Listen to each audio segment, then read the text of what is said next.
नमस्कार मित्रांनो, सुस्वागतम. लक्ष्मीच्या पावलांनी या मालिकेच्या आजच्या भागामध्ये अद्वैत हा रूममध्ये येऊन बसतो तर कला त्या मागून येते आणि अद्वैतकडे बघत असते. तर अद्वैत विचारतो की अशी का बघतेस, काही प्रॉब्लेम आहे का?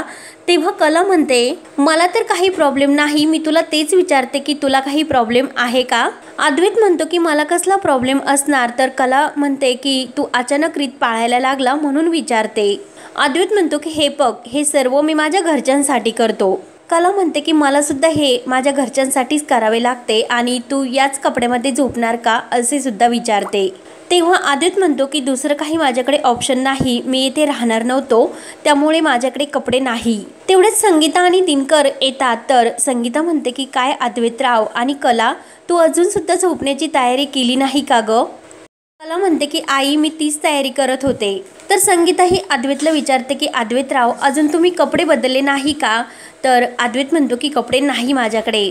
संगीता दिनकरला म्हणते की आहो, तुमची लुंगी आणि सदरा त्यांना घालण्यासाठी द्या. तेव्हा दिनकर म्हणतो की अद्वैतराव, मी काजलकडे पाठवून देतो. तेव्हा कला मुद्दाम संगीता आणि दिनकरला दाखवण्यासाठी त्या पिलो शेजारी दुसरी पिलो फेकते. आणि दिनकर बाहेर गेल्यानंतर अद्वैत कलाला विचारतो की हे काय, तू एका उशी शेजारी दुसरी उशी कशाला टाकली? मी तुझ्या शेजारी काही झोपणार वगैरे नाही. तेव्हा कला म्हणते की मला सुद्धा हौस नाही तुझ्या शेजारी झोपण्याची, परंतु मला घरच्यांना दाखवण्यासाठी हे सुद्धा तुझ्यासारखे करावे लागते. आणि तेवढ्यात परत काजल आणि संगीता हे लुंगी आणि दिनकरचा सदरा घेऊन येतात. तर अद्वैतच्या हातामध्ये देतात. अद्वैत म्हणतो की हे कसले कपडे, मला नको हे कपडे. तेव्हा कला ही अद्वैतच्या हातातून कपडे घेते आणि काजलला म्हणते की हे कपडे घेऊन जा. तर संगीता म्हणते की अगं कला, हे काय करतेस? आणि अद्वैतला म्हणते की अद्वैतराव, तुम्हाला ह्या कापडामध्ये जरा अवघडल्यासारखे होईल, परंतु त्यामुळे मी तुम्हाला घालण्यासाठी मी सांगते ही कापडं तुम्ही घाला. तर कला म्हणते की अगं नको म्हणतोय तो, मग कशाला देतेस? आणि कलाला गप्प राहण्यासाठी सांगून अद्वैतला ते कापडं हातामध्ये देते. आणि अद्वैतला म्हणते की यात जर तुम्हाला अवघडल्यासारखे झाले तर मी तुम्हाला दुसरी काहीतरी व्यवस्था करते. अद्वैत म्हणतो की ठीक आहे, तुम्ही म्हणता म्हणून घालतो. तेव्हा संगीता म्हणते की मग घाला. तर अद्वैत म्हणतो की तेच म्हणतो, परंतु मला हे घालण्यासाठी तुम्ही बाहेर जाता का? तेव्हा संगीता आणि काजल बाहेर जातात. तर कला ही मुद्दाम अद्वैतला म्हणते की सॉरी बरं का अद्वैत, या नवीन नाईट ड्रेसच्या एक्सपिरियन्ससाठी शुभेच्छा. कलाला हसू येऊन ती सुद्धा बाहेर येते. तेव्हा अद्वैत रागाने दरवाजा लावून घेतो. तर कला, काजल आणि संगीता ह्या दरवाजाजवळच उभ्या राहतात. तेव्हा रूममध्ये रागाने तो कपडे चेंज करू लागतो. तर इकडे बाहेर संगीता कलाला म्हणते की अगं का तुला अद्वैतरावांशी असे वागायला? काजल म्हणते की आई, तू तिला का बोलतेस? तू बघितलेस का त्या माणसामध्ये किती ॲटिट्यूडपणा आहे? बाबांचे कपडे दिल्यानंतर तू बघितलेस ना तो कसा बोलत होता आणि वागत होता? मला असा राग आला होता, एक बुक्की त्याला द्यावीशी वाटली होती. तेव्हा संगीता रागाने काजलला शांत करते. आणि तो माणूस काय करतेस ग? परत जर तू तो माणूस म्हटली तर तुला खलबत्यात घालूनच कुटेल. आजपासून तू त्यांना दाजी म्हणायचे. तेव्हा काजल म्हणते की नशीब समज मी त्यांना माणूस म्हटले. कलाला मात्र खूप हसू येत असते. त्यानंतर इकडे आतमध्ये अद्वैत हा शर्ट घालतो आणि आता लुंगी कशी बांधायची म्हणून ट्राय करू लागतो. आणि आरशासमोर उभा राहून तो म्हणतो की अद्वैत चांदेकर, काय अवस्था झाली तुझी आज. आईने जर असे बघितले तर ती खूपच चिडणार तुझ्यावर. तर बाहेर दरवाजाजवळ कला ही संगीताला म्हणते की आई, बघितलेस का कपडे बदलण्यासाठी किती वेळ लावतो? एक साधी लुंगी त्याला नेसायची होती. संगीता म्हणते की अगं इतक्या मोठ्याने काय बोलतेस, त्याला सवय नसेल याची, जरा शिस्तीत बोल. कला म्हणते की नाही आई, तो कपडे बदलून झोपी सुद्धा गेला असेल, कारण दुसऱ्याबद्दल थांबावे याची त्याला काही किंमत नाही. तेव्हा कला दरवाजा वाजून अद्वैत असा आवाज देऊ लागते. तर अद्वैत आपली लुंगी सावरत असतो. तर कला विचारते की अरे अद्वैत, झाले का झोपलास का? तेव्हा अद्वैतची मात्र पळतापळी होते. कला म्हणते की हे बघ आई, जोरामध्ये दरवाजा वाजवते तरी सुद्धा तो उघडत नाही. तेव्हा काजल म्हणते की थांब मी बघते. आणि ओ दाजी, काही मदत लागते का? येऊ का आतमध्ये असे विचारते. तर संगीता पुन्हा काजलवर रागवते. येऊ का लावलं? आणि कला, ती एक वेडी आहे, तू तर शहाणी आहेस ना? कला आणि काजल खूप हसू लागतात. तेव्हा संगीता काजलला म्हणते की थांब, तू काही वाजत नाही, ते गेल्यानंतर मी तुझ्याकडे चांगलंच बघते. आणि काजल ही अद्वैतला आवाज देऊ लागते की ओ शहाणे दाजी. तेव्हा अद्वैत लगेच दरवाजा उघडतो आणि रागाने विचारतो की काय आहे. तर अद्वैतकडे बघून कला, काजल यांना खूपच हसू येते आणि त्या तिघीजणी खूप मोठ्याने हसू लागतात. तेव्हा अद्वैत पुन्हा आपली लुंगी सावरत म्हणतो की एक सेकंड, हसण्यासाठी काय झाले, मी काही जोकर वगैरे दिसतो का? तर संगीता म्हणते की अगं हसण्यासाठी काय झाले माझ्या जावयाला? काजल आणि कला मात्र मोठमोठ्याने हसू लागतात, तर अद्वैत मात्र पुन्हा आतमध्ये पळून जातो. त्यानंतर इकडे अद्वैतसाठी सरोज खूप टेन्शनमध्ये आलेली असते, तर प्रदीप विचारतो की अगं सरोज काय झाले, कसला विचार करतेस, इतकी रेसलेस का होतेस? तेव्हा सरोज फक्त खुणावून नाही बोलते, तर प्रदीप म्हणतो की मी तुला आज ओळखतो का? तू प्रचंड रेसलेस आहे हे तुझ्या बॉडी लँग्वेजवरून समजते, काय झाले ते सांग. आज अद्वैत आणि कला हे तिच्या माहेरी गेले म्हणून तू इतकी रेसलेस झालीस ना? तेव्हा सरोज म्हणते की तुम्हाला समजते मग का विचारता तुम्ही? तेव्हा प्रदीप म्हणतो की सरोज हे बघ, तू अस्वस्थ आहे हे मला समजते, परंतु याच्यावरून अस्वस्थ होण्यासारखे काय आहे तेच मला समजत नाही. आपला अद्वैत आता लहान नाही, तो सज्ञान झालाय, सर्व जग फिरून आला, स्वतःचा बिझनेस तो इतक्या सक्षमपणे हँडल करतो. मग त्याने घेतलेला हा डिसिजन हा त्याने स्वतःहून घेतलेला निर्णय आहे, त्याला कोणी जबरदस्ती नाही केलेली, स्वतःच्या मनाने गेला तो कलाच्या माहेरी. तर सरोज म्हणते की तुम्ही असे कसे म्हणता? अद्वैत त्या मुलीला फक्त घरी सोडण्यासाठी गेला होता, तो अजूनपर्यंत आला नाही म्हणून काळजी वाटते. प्रदीप म्हणतो की मग त्यात इतके काय, कारण त्याची सासूरवाडी आहे, राहीन तिकडे तो. एक दिवस तिकडे राहिल्याने काय फरक पडणार? प्रश्न फक्त एका रात्रीचा, ती माणसे त्याला तिकडे खाऊन नाही टाकणार. उलट जावई बापू आले म्हणून सर्व घर हे त्याच्या स्वागतासाठी हजर झाले असेल. तेव्हा सरोज म्हणते की तुम्हाला कसे समजणार, कारण त्या लोकांनी आपल्याला इतके फसवले आणि इतके फसून गुंडाळले तरी सुद्धा तुमच्या अजून डोळे उघडलेले नाही.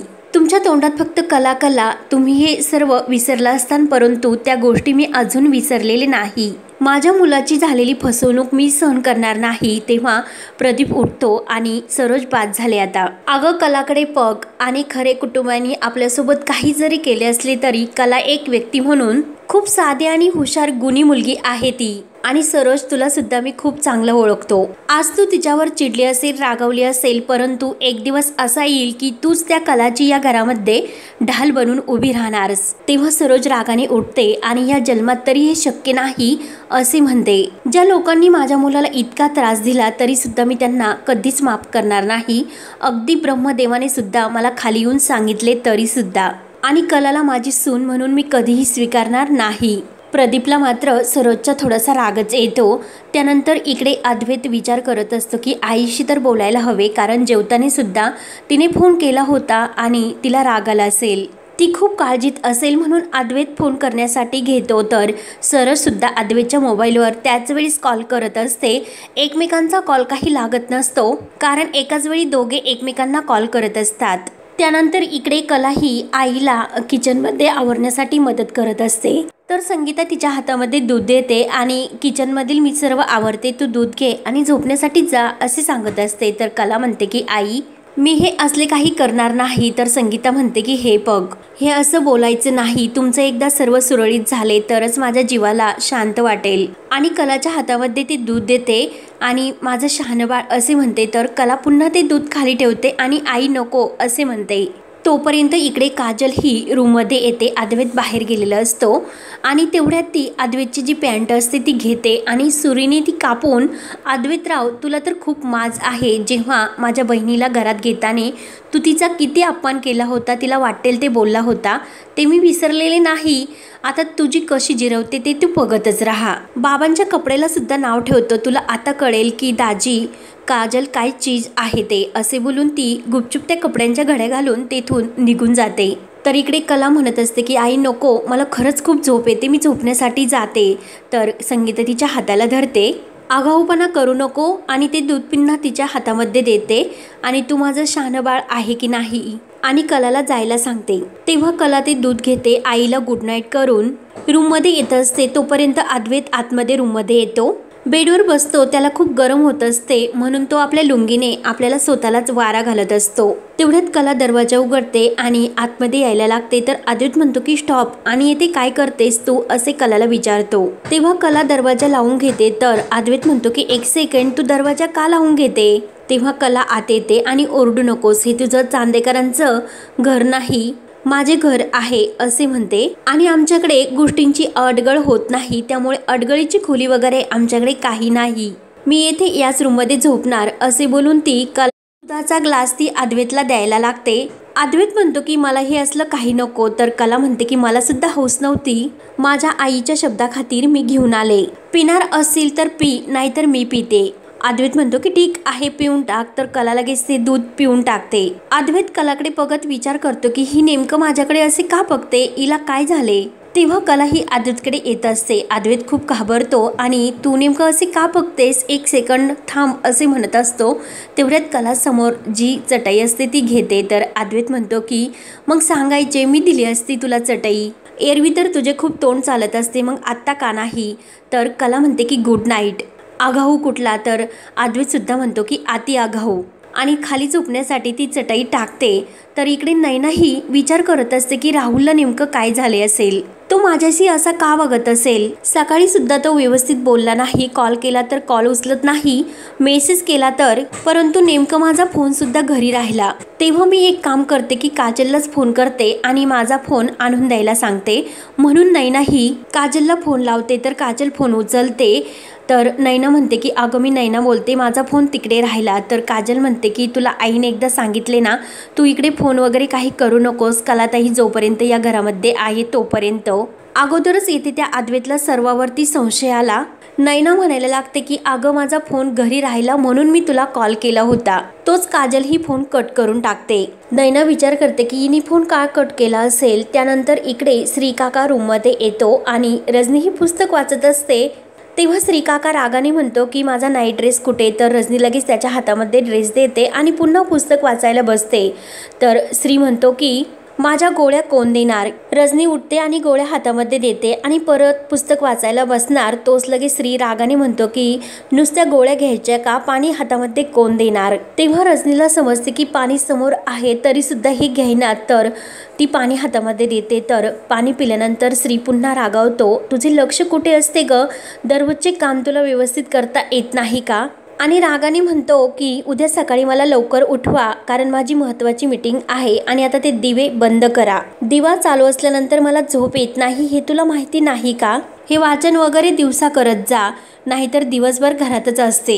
रजनी काही उत्तर न देता लाईट बंद करते आणि झोपते. त्यानंतर इकडे अद्वैत मोबाईलमध्ये बघता बघता त्याला सुद्धा झोप लागलेली असते. तर कला झोपी गेलेली असते. तर अद्वैत तिला म्हणतो की ए लाईट बंद कर, मी सुद्धा झोपतोय. कला म्हणते की मी सुद्धा झोपले, तुला दिसत नाही का. ऑर्डर काय सोडतोस. तर अद्वैत म्हणतो की कारण मी झोपलो. कला म्हणते की मी तुझ्या अगोदर झोपले, त्यामुळे तूच उठ आणि लाईट बंद कर. अद्वैत म्हणतो की आता तू ऑर्डर सोडत नाही का. तर कला म्हणते की का, ऑर्डर सोडण्याचे नियम फक्त हे चांदेकरांनीच घेतले का. लाईट बंद करणं हे तुला जास्त सोपे आहे. अद्वैत म्हणतो की मी जर लाईट बंद करण्यासाठी गेलो तर मी परत कसे येणार. तेव्हा कला हसते आणि तुला भीती वाटते की काय असे म्हणते. तर अद्वैत म्हणतो की मी घाबरत वगैरे काही नाही, लाईट बंद करताना मी येताना कुठे धडपडलो तर. तेव्हा कला म्हणते की अहो तुम्ही चांदेकर इतके महागाचे फोन वापरता आणि त्या फोनला टॉर्चची सोय असते, टॉर्च लावला तर नाही धडपडणार. अद्वैत म्हणतो की इतकी बडबड करण्यापेक्षा, एनर्जी वाया घालवण्यापेक्षा तू उठ आणि लाईट बंद कर आणि एनर्जी वाचव खऱ्या अर्थाने. कला म्हणते की ठीक आहे, मग मी एनर्जी वाचवते, तुला जर लाईट बंद करायचं असेल तरच कर, मी नाही करणार. गुड नाईट आगाऊ असे बोलून कला झोपते. तर अद्वैत सुद्धा रागाने म्हणतो की अति आगाऊ. तेव्हा अद्वैतची चांगली झोप ही उडालेली असते. तर हा भाग येथे संपतो. पुढील भागामध्ये सरोजी हात जोडून आबांना म्हणत असते, मी तुम्हाला हात जोडून विनंती करते की तुम्ही मला असे सांगू नका की त्या मुलीला स्वीकार म्हणून, कारण या जन्मात सुद्धा ते मला शक्य नाही. त्यानंतर दुसऱ्या दिवशी सकाळी अद्वैत हा आंघोळ करत असतो आणि त्याने पूर्ण अंगाला साबण लावलेले असतो. तेव्हा डोळ्यांना सुद्धा आणि चेहऱ्याला सुद्धा साबण लावल्यामुळे त्याला काही दिसत नसते. तर कला लगेच तोपर्यंत बादली उचलते. तर अद्वैत म्हणतो की बादली कुठे गेली असेल म्हणून बादली शोधत असतो आणि संगीता येते आणि अद्वैत समोर बादली ठेवते. तर कलाला खूप हसू येत असते आणि अंगावर पाणी घेतल्यानंतर अद्वैत कलाकडे रागाने बघत असतो. तर कला खूप खुश होऊन अद्वैतकडे बघून हसू लागते. तर संगीता हे सर्व बघत असते. तेव्हा आता पुढे काय होणार हे पाहण्यासाठी चॅनलला नक्की सबस्क्राईब करत राहा. धन्यवाद.